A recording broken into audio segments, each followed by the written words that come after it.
د سیټ ته چې کوم ویډیو کلیپ تاسو څخه ښکاري ډېر یو زبردست او ایمان افروز دی. یو ملګري راته اوس راولېږلو نو چې ومې کتلو انتهایي زیات خوشحاله شوم. دا په برطانیه کې یو چرچ دی جي، او اوس پکې تاسو ګورئ اذان کېږي. دا ټول هر څه په تاسو باندې اورومه، تاسو ته درښایم انشاءالله.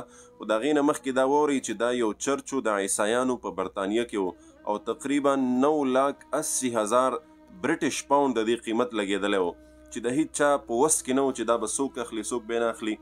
خو لهذا مسلمانان را پاسېدل، او په مسلمانانو کې بیا ترکیان، د ترکو مسلمانان ماشاءالله ډېر د اسلام دپاره د هغې تاریخي قربانۍ دي. په دې نن زمانه کې که موږ تاسو وګورو نو لکه آیا صوفیا مسجد، داسې نور تاریخي واقعات اکثر چې داسې اسلام دپاره او د دین دپاره چې کم کار کیږي نو د ترکو پکې خامخا حصه وي.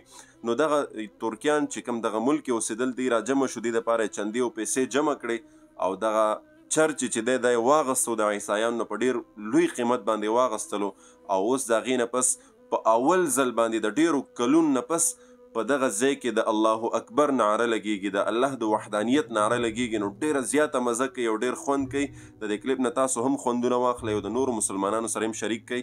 دغه کلیپ مکمل وګورئ. الله اکبر، الله اکبر، الله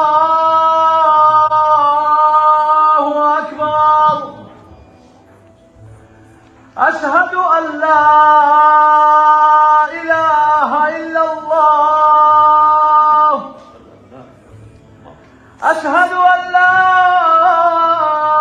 إله إلا الله، أشهد أن محمد رسول الله، أشهد